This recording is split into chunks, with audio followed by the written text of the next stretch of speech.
This video is brought to you in part by GAMERSRUSH, your one-stop shop for all your TCG needs. Stick around to learn more about them, as well as a special offer they're making available through my channel. Thank you so much to GAMERSRUSH, and let's get on to the video. Pokemon, a series that needs no introduction at all whatsoever, especially for me, a franchise that's close to many of us. I'm sure almost everyone watching this has had some experience or memory with something attached to the series. I know I have. I could sit here and tell you countless stories of memories that I had when I was younger with playing the video games, catching my favorite legendary Pokemon, battling with my favorite Pokemon throughout almost every single generation, waking up to watch the TV show with my DS while I play the game, all of it. To this day, I still own all of the mainline Pokemon DS and 3DS era games, but we're not here to talk about the video games. Oh no, we're here to talk about the trading card game, because that's what we do on here, right? So what's goody with you all today? My name is Reiji VT, and today we're taking a look at the Pokemon TCG. This past year, we've taken a look at a few other card games outside of Yu-Gi-Oh!, which is my #1 and primary TCG, and is also my favorite out of all of them. But there's still one stop that we have to make to fully wrap this up, and that's with the Pokemon TCG. It's taken us a while to get here at last, but let's get straight into the game. I'm gonna keep it 100% honest with you guys. I have never played the Pokemon TCG properly before. Like, I have played it before, but it was a very, very long time ago when I was still a kid, and I played it with my sister at the time. We both had purchased decks with our allowance, played one game, had no idea what we were doing, and never touched the game again. And then we both went back to just playing Yu-Gi-Oh! Every day. I can't even remember exactly what deck packs we purchased, other than that there were packs from the Diamond and Pearl era, because that was our favorite generation and the generation that we really got into Pokemon with. Fast forwarding now to years later, and here we are. I've become a huge TCG head with an uncontrollable love for Yu-Gi-Oh! And now looking at some other games too. It's given me the chance to look at other stuff that I've absolutely come to love, like Digimon and Vanguard, and heck, even the Dragon Ball Super card game has become something of a genuine pleasure for me to get into. But unlike all of the other games that we've covered on this channel so far, I don't have much or any previous experience with this game at all, outside of that memory that I just mentioned to you. I had some previous experience with Vanguard, though minor, and I was familiar with the previous iteration of the Digimon card game, and obviously, Yu-Gi-Oh! Is something that's been around for me since basically the dawn of my existence. But Pokemon? Again, I'll be honest, I'm going in pretty blind with this game. And I'm talking mainly about the core card game and its gameplay here. I am very well aware of the impact that the Pokemon card game has had over the years, mainly in the collector's market, what it's done, and how it affected not just its own, but other card games too. The big Poke card boom of 2020 was something that shifted the world of TCGs, and not for the better, a lot. And while I have so much stuff to say about that, oh man, I don't know if it's something that I have time to share about in full here, but I do think that it's something that's worth mentioning and bring up in some way at some point. But anyways, let's get to the actual game itself. So, the basics of the game go like this. Both players begin with the 60 card deck, and both have a team of Pokemon, but you both only send out one at a time each. It's important to balance out the ratios of your deck between Pokemon, energy, and trainer cards. Each player places 6 cards on the right side of their field at the start of the battle. These are called prize cards. Every time you knock out one of your opponent's Pokemon, you draw a card. Not from the deck, but from one of your prize cards. If you manage to draw all 6 of your prize cards, you win the game. Now, there's also alternative win conditions too, such as if you knock out all of your opponent's active Pokemon, or if they deck out. The main goal during battle is to power up your individual chosen Pokemon with energy cards and support them further with trainer cards. Though you have a full team of Pokemon, only your main active Pokemon can attack, just like in the video games. Actually, I was finding a lot of similarities with the games in the TCG. I guess it's just natural. As someone whose main exposure to the franchise has been through the anime and video games, this sat right at home with me. But back to the TCG. While your active Pokemon is out, the rest of your Pokemon wait in the bench area. You can only play basic Pokemon cards onto the field right away, as well as being able to evolve them into Stage 1 and Stage 2 Pokemon by placing the card on top, which then gives them access to new and stronger attacks. In order to attack your opponent, you need energy. A Pokemon will need a specific amount and type of energy in order to attack.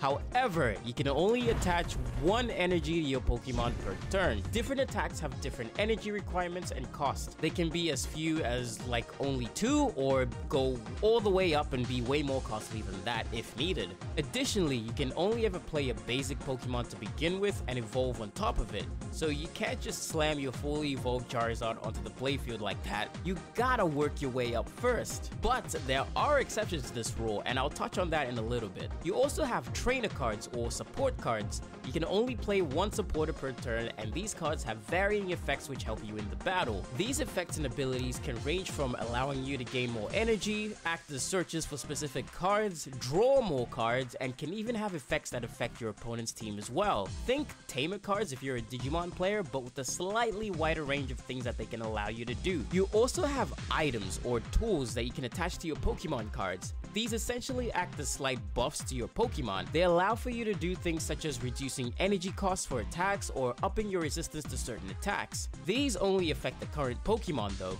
And finally, there's Stadium cards.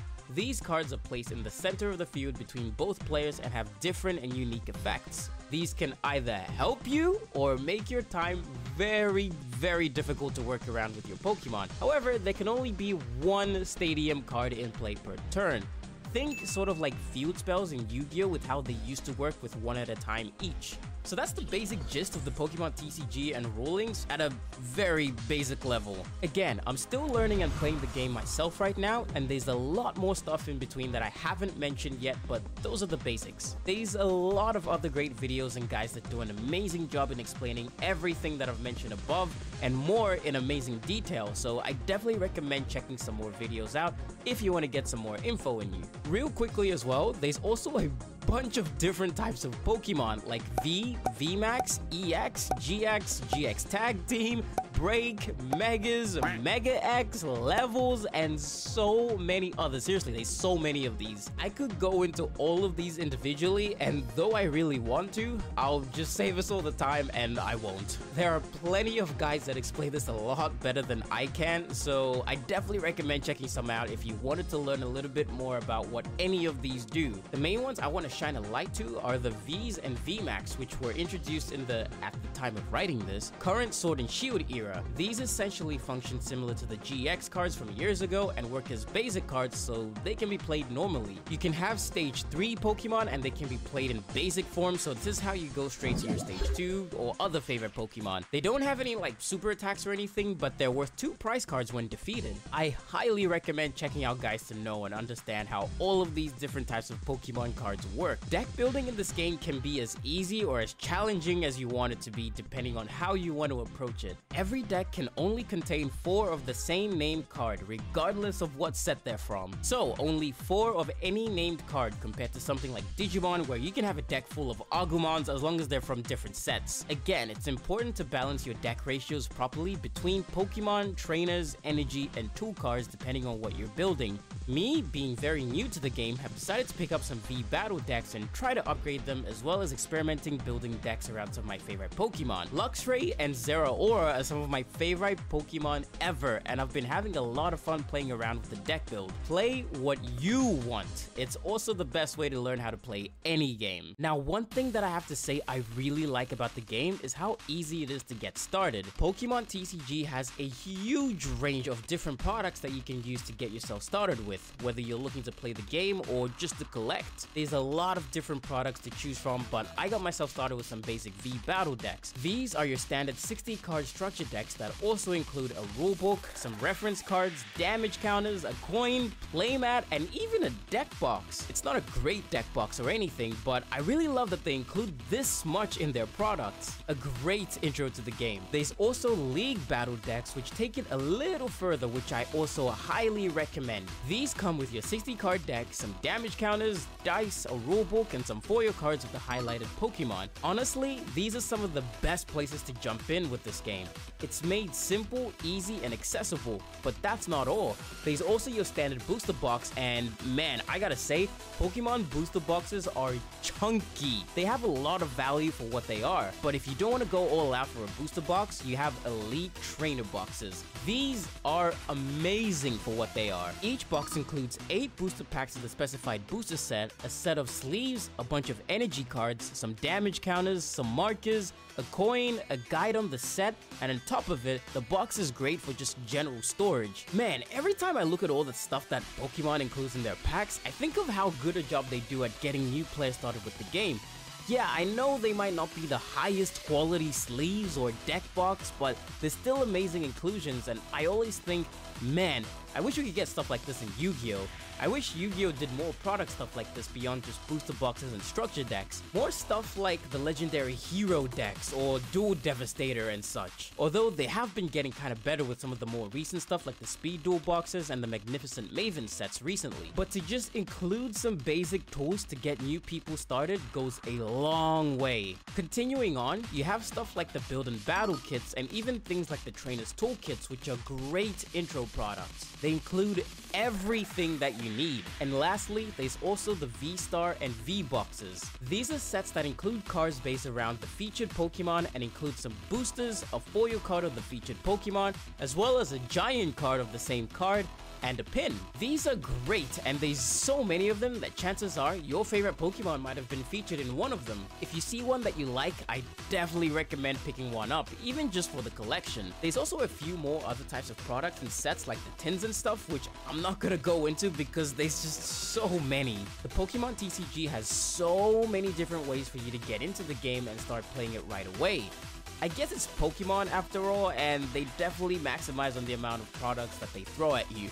But beyond that, it is a lot of fun. It's also good to mention that the Pokemon TCG has multiple formats. There's standard format, which is the main format, and which is where most tournaments are centered around. Also, Pokemon TCG, mainly in standard, follows set rotation. As more booster expansions are released, older ones will be rotated out.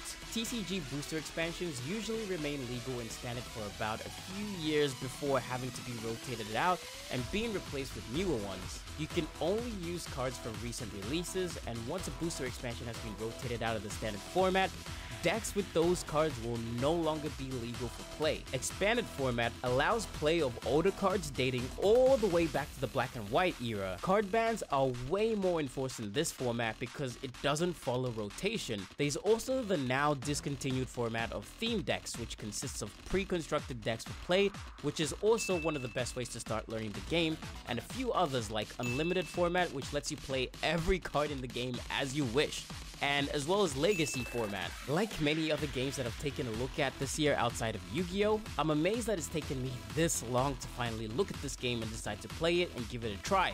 And I'll be honest, I didn't expect to enjoy it as much. I've been learning the game both online and in person at my locals from other, more experienced players, and it's been great. And that's another thing. If you want to get started playing the Pokemon TCG, it's super simple. Simply head to the Pokemon TCG website and download the app, which is available on both PC and mobile. The amazing thing about all these products is that they include code cards which you can enter on the site, and it gives you access to those same sets and packs online. This is just crazy cool. It's super easy to get started, so I really recommended it. It's how I learned to play for the most part, and it's been great so far. Hey, it's editor Reiji cutting in here for a bit, but I realized I forgot to talk about one of the most important things that we always talk about in these videos, and that's the card art. My goodness, I don't know how else to put it, but the artwork for this game is freaking amazing. Oh my gosh. Especially the full arts and some of the higher rarity cards,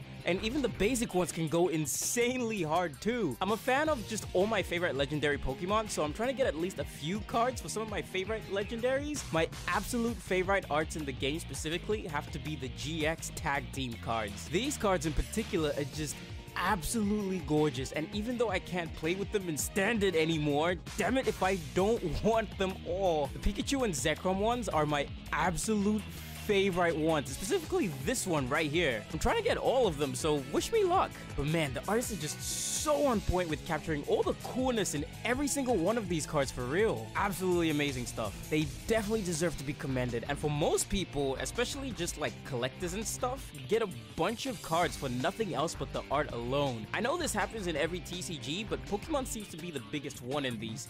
They just do an amazing job all around. I've been a massive Pokemon fan for years and years now, Some of my most memorable moments of my childhood were with the video games, getting my first DS, playing Pokemon Diamond and Platinum on loose cartridges that my sister and I had, along with Ruby and Emerald. It's what brought me and my sister a lot closer together as kids growing up. Trading and battling on opposite ends of the house and our rooms, I'll never forget those moments. I went on a mega quest early last year to reacquire all of the DS and 3DS era of the Pokemon games after regretting trading and selling them away years prior. And replaying these games again just made it all flow back and made me remember why I love Pokemon so much. Now, I'm gonna save you all the personal stories for another time because that's not what this video is about. We're talking about the card game here. I'll be honest, for as much as I've loved Pokemon as a whole, I've never touched or bothered with the TCG ever since the first time when I was very young. I don't know, the game just never attracted me initially the same way some of these other games have. And even when I fully embraced my love for Yu-Gi-Oh! And TCGs in general, Pokemon is still a game that I walked far away from, especially in 2020. But having finally given it a chance, I've been having a lot more fun than I thought that I would. The game is actually a lot of fun to play, and it's the type of game that I go to play when I'm just in the mood to just have some fun. However, as active as the Pokemon TCG player base is, I find there's a lot more collectors than players. This makes sense, I guess, again, especially after the big Pokeboom of 2020, when all of that went down.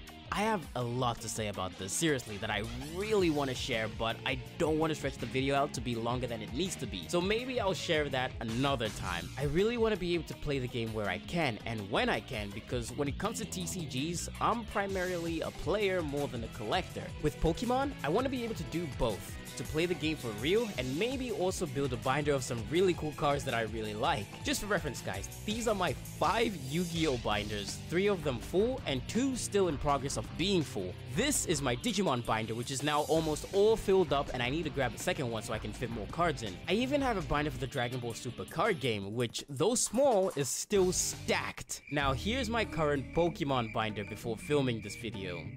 Yeah, it's tiny and it's nowhere near even being full. I've filled it with the very few cards that I've picked up from my straight packs, a single V box that I bought one time, and random cards that I've just found lying around here and there. But soon, however, I'd like to really upgrade and get a proper collection going. So, speaking of, as we do in these videos, I'm gonna be unboxing and taking a look at a set of the card game that we're talking about. Now, this time, I'm gonna be doing things a little different than usual. Where normally I would unbox a whole booster box on this part, this time I'll be going a little smaller and easier, taking a look at an elite trainer box as well as a tin that I got alongside of it instead. Like I mentioned earlier, Pokemon booster boxes are chunky and I don't want to stretch this video out to be longer than what it needs to be. So I'll be taking a look at some ETBs I've been sitting on for a while now, as well as a tin that I got alongside of it, and seeing what's inside and seeing what cool and shiny cards that we can grab. I recently took a look at a booster box for the first time with the Astral Radiant set that I got a while back with the help of a very good friend of mine. So if you're interested,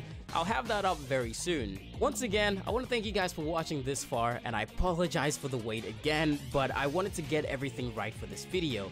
Thank you to my good friend that pushed me for so long to make this video. I appreciate you, and this one is for you. Anyways, let's get these cards and go. Alright, amazing. So, we are looking at one Sword and Shield Lost Origin Elite Trainer box, and I also have this nice little Lost Origin Giratina V tin. It comes with a little Giratina V promo, as you can see inside. But anyway, we're gonna get started straight away with the ETB. I've been sitting on this one for a while now, and this is the one that I'm most excited for. Yeah, let's just hop straight into it. I'm just gonna get this thing open now. Okay, so here we go. And here it is. Now, I believe it should just slip out pretty easily, just like so. And then immediately you get this really nice looking player's guide. So it's, yeah, just a guide on the set. It gives you the rundown of some of the cards that come inside. That's really neat. That's really neat. But this is what we're really here for.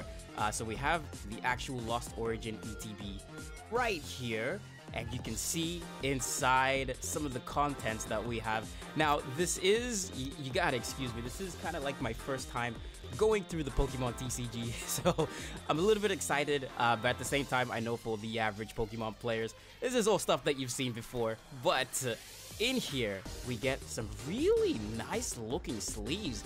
Again, I know they're not the highest quality sleeves, but these are still Absolutely amazing inclusions. I love that they put these in here. I wonder if you can oversleeve them to be able to like play with them properly. Inside as well, we have our code card. I'm not showing you. That's my code card. No one can steal. And then we have our package of energy in here, which is very neat, very useful. And then getting to the rest of it, we've got our markers, and then we also have our little acrylic like separators. These are like the separators that you get in like deck boxes and stuff. I don't know exactly what they are. I think that's what these are. But these are really neat as well. And then we also have our dice in here. These are in that really nice looking kind of like crimson red. And then finally, we've got our little V-star marker. Pretty neat. But this is what we're really here for. So inside this ETB, we have eight packs of the Sword and Shield Lost Origin booster packs. So that's what we're here for. So we're gonna get straight into that. I'm gonna lay them out right here, and then we're just gonna jump straight into it. All right, here we go. Pack number 1. Let's just get straight into it. Now, I have had a little bit of trouble so far opening these booster packs. Oh my gosh. And here, oh my gosh. Here we are. We've got our code card right here. Now, I heard the reason why they make the booster pack so hard to open is to stop shoplifting. I don't know how true that is, but a few people have told me that that's the reason.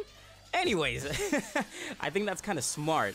I think that is kind of smart, but it also makes it just a massive pain to just open. But I get the sentiment behind it. There's a lot of people out there trying to take these packs for themselves. So we have Radiant Hisuian Sneasler. This is kind of a nice looking card here. This is similar to the Radiant Greninja that I pulled the first time in my Pokemon pack. So again, I'm not sure Pokemon rarities. I have no idea what rarity this actually is, but I really love the look of it. And behind, there's the Giratina V. Oh my goodness. In the very first pack, this is exactly one of the cards that I was looking for. I have it up in my Go Cards section. I think I have the V-Star, actually. This is really nice. I really like this. I really like this. Anyways, that's a really good start to the packs. We're gonna move straight into the second one. All right, yeah, I gotta say, I am struggling a little bit with these packs again. Let's do the little thingy. 1, 2, 3, 4, up to the front. I've gotten much better at doing this. I streamed my first Pokemon opening a while ago, which I'm gonna have the video up very soon. But I kept messing up the little card trick thing. But after a few tries, you kind of get it down. But there was a point where I'm like, is it 4? Is it 5? We've got our little Mimikyu, and we have our Snorlax sitting, whoa, sleeping at the very back of that. I like that. I really like this. I really like this foiling on the picture of these cards. These are really nice. Moving on into pack number 3. Oh my gosh. Okay. Yeah, no, I gotta say I've been having a lot of fun with my time in the Pokemon TCG. I've been enjoying playing it a lot. I've been playing it almost every day on the Pokemon TCG online app.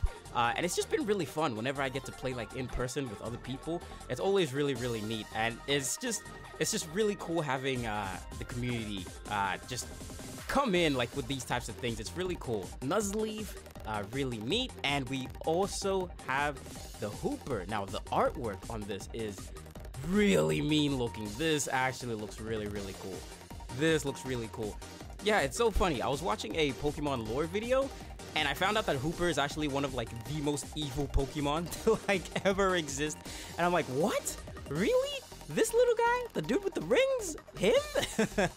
And then cause I didn't fully 100% play stuff past Gen 7, but I believe Hooper was introduced in X and Y, if I'm not mistaken. Somebody correct me, please, if I am wrong. Ooh. We have the beautiful full art Fantina here. So you can use this card only if you have 10 or more cards in the Lost Zone. During your opponent's next turn, all of your Pokemon take 120 less damage from attacks from your opponent's Pokemon V after applying weakness and resistance. This includes Pokemon that come into play during that turn. Wow! This is a really pretty card. Not just a pretty character, but just the card itself is very, very pretty. Man, Pokemon does such an amazing job with their arts. They do such a good job with all their foiling and all their rarities. It's really, really beautiful. Oh, man, I love it. I love it. But yeah, I haven't played too much of the stuff after Gen 6. I completely skipped over Sun and Moon. I played Sword and Shield. I very much enjoyed Sword and Shield. I really enjoyed my time with Sword and Shield. I've actually been thinking of doing a second playthrough of it. It's so funny, in the release closer to Scarlet and Violet, I was like, you know what? I want to play Sword and Shield. For whatever reason, I just want to play Sword and Shield. Finneon, Paras, Haunter, and Clefable as our final card for this pack. Nothing too special here. Yeah, like, I'll get around to Scarlet and Violet eventually. The games do seem pretty fun from what I've seen and from what I've heard. You know, bugs and glitches aside, the games do look quite fun. So I need to make it a priority to get those very, very soon. I already got spoiled for the final starter Evos. So time is running out. Time is running out for me. Little Leo, look at him. He's so playful. He's just playing in, what is that? Is he in an ice rink? Is he in an ice rink just clawing it up? I love that. And the little spinner rack hanging up with the Mimikyu in the back. Beautiful. Yeah, with the release of Scarlet and Violet we're entering the new era of the Pokemon TCG as well. The little tease that they gave us of like the new, what is it? Is it the returning EX cards or the returning GX cards? I can't remember, but I'm pretty excited for it. This is my entry point into the Pokemon TCG at the tail end of the Sword and Shield era. But you know what? I'm happy that we're here. Anyway, we got Makuhita, one of my favorite little boys in Gen 3. I love him so much. And then we have little Blipbug and a Comfey. Comfey? It's spelled Comfey, so Comfey? I don't know.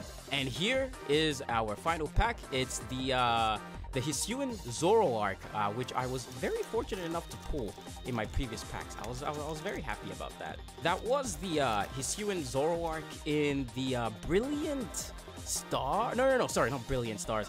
Astral Radiance. The booster box that I opened was Astral Radiance, and I think that's where I ended up getting my Zoroark from. I'm gonna throw up the video a little bit later if it doesn't go up before this.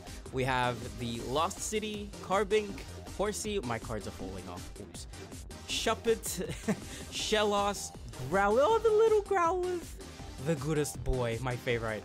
And we have the little Ducklet. Now, somebody told me about these types of Pokemon cards where it's literally just a Pokemon toy and someone took a picture of it and they turned them into cards. Yeah, very interesting. And then we have Banette and Gliscor. I really like the art for this Gliscor. Gliscor used to be one of my favorite Pokemon purely just because of the anime. I love it. But that is going to be our final pack for this booster pack. All right, sweet. Let me just clean this up a little bit. So far, I can't complain. I can't complain. I got the Giratina V that I really wanted. I got this really beautiful Fantina. We got this really mean-looking Hoopa, Snorlax, and we just got that Gliscor, which is really, really cool. I'm not after like the super shiny stuff. Well, obviously I am, but I'm more in it for the art than anything. But yeah, let's go on and just get on to the next one. And finally up, we have our Lost Origin. Is it a Lost Origin tin?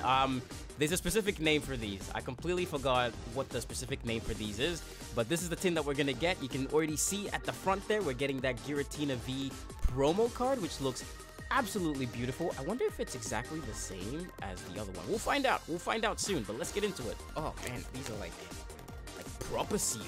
All right, there we go. The quality of these tins is really, really nice. Like, oh my goodness. I love this. I love this so much, but let's go ahead, get it straight open. We'll take the lid off. And at the very top here is going to be our Giratina V, as well as our... Oh my god. I'm dropping cards already. I'm dropping my cards already. But here he is. Here is our promo Giratina V. I wonder, is this the exact same Giratina V that we just pulled as well? Hang on. Yeah, it would appear that they are exactly the same card. Just different arts, different artworks. That's the thing about the Pokemon TCG, you can have the same card in a variety of different like foiling and rarities, and like different artworks as well. Like alternate arts exist, obviously, as they do in every TCG.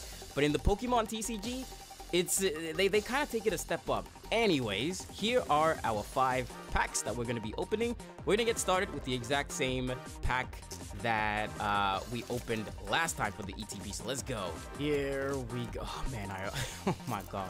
Oh my goodness. You guys didn't see it. It was off camera, but in my struggle to open the booster pack, the plastic and the cards ended up flying in completely separate directions, but it's okay. Everything is still in one piece, so we're gonna just continue this like if nothing ever happened. You didn't see it happen, so it didn't happen. Anyways, energy on top. Lake Acuity, Luminion, Mirage Gate, Binnacle? Yeah, I don't know Pokemon pronunciation names. Gumi, I know that one. Bronzor, Snover, Jinx, Silcoon, and Stone Journal. I promise I know my Pokemon knowledge, guys. I promise. I've been playing this game. I've been playing the games for years. It's just pronunciations is still a hot debate sometimes in the Pokemon community, okay? Don't come for me. All right, I had a little bit of an easier time opening this one up. So let's get rid of the code card here. 1, 2, 3, 4 to the front and flip it up to reveal the energy. Sliggoo, Electric, Zorua, the little Zorua. Oh my gosh, Zorua. I have so many memories with it. It's one of my favorite Generation 5 Pokemon.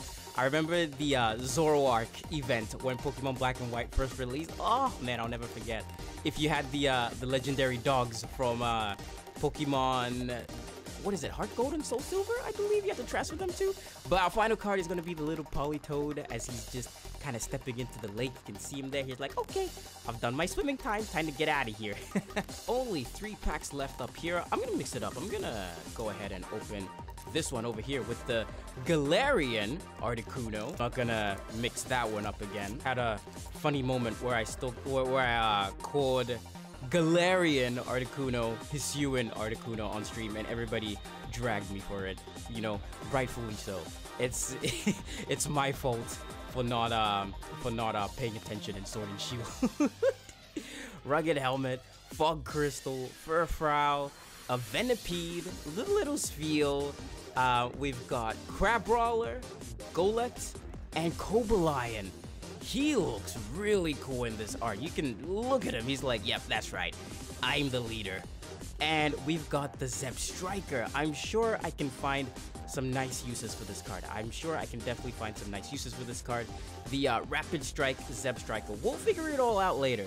Yeah, as it is with jumping into a new TCG, you don't know what's good until you actually start getting into it. You start practicing your deck building and all of that. So that's why I'm kind of here to just get my cards up, get my collection up a little bit, and then we're gonna start really getting into some deck building stuff and all of that. That's where the exciting stuff all happens. We've got Spongy Gloves, Pansear, wait, I missed one, Krogunk first, and then Pansear. This was my little elemental monkey of choice the first time that I played Pokemon Black and White. Gumi, Aracuda? I don't know where he's from. Snubble, Bunnelby, and Azumarill. I haven't played much past Generation 6, so you gotta forgive me again. Actually, no, that's a lie. I played Generation 6, X and Y.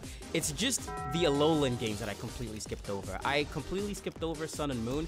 I played Sun and Moon. I just never finished Sun and Moon. I just didn't find them very enjoyable games, but they're those games that I've been meaning to go back and like properly play and fully check out, and then give like a proper opinion on it. But I've played everything that comes after that, with the exception of Scarlet and Violet. Anyway, stop talking. This is the final pack. We are gonna get right into it and see what the final card is gonna be. Let's see what we can grab. We've got Cast Form, Larvesta, Sobble. Oh, I love this Sobble. Lediba, Squovet, and Porygon 2. And our final card for the pack is going to be the Doug Trio, the Rapid Strike Doug Trio. He's got the attack triple heads, and that is gonna do it for our final card of our final pack. Nice. And that's gonna do it for the pack opening today, guys. Thank you so much for watching all this way through. these are some of my favorite cards that we got in these packs, pretty much. I'm really happy with the Giratina V and the Fantina, especially. I think these cards in specific are very, very, very cool. But yeah, just in general, I am having a lot of fun just playing the Pokemon TCG, diving into it for the first time. Again, I'm gonna say it for like the 10th time, but I hate that it's taken me this long to actually give it some attention. But anyways, I'm not gonna drag this out for too much longer. Thank you so much again for watching all this way through. Guys, I will see you very, very soon. Now, I am gonna go hop onto the Pokemon TCG app right now, and I'm gonna go play some games and see what else I can get with all these new codes. Alright, I'll see you later, guys. Thank you so much. This video was brought to you in part by GAMERSRUSH. GAMERSRUSH is an awesome TCG shop with a range of TCG products, both sealed and singles. GAMERSRUSH offers a variety of different products for all sorts of TCGs. Be it your bigger, more well-known ones or other more niche games, GAMERSRUSH has got you covered. You can save on your first purchase by using my code REIGI supported to get 10% off your first purchase. Thank you so much to GAMERSRUSH for partnering with me, and I hope you enjoyed the video.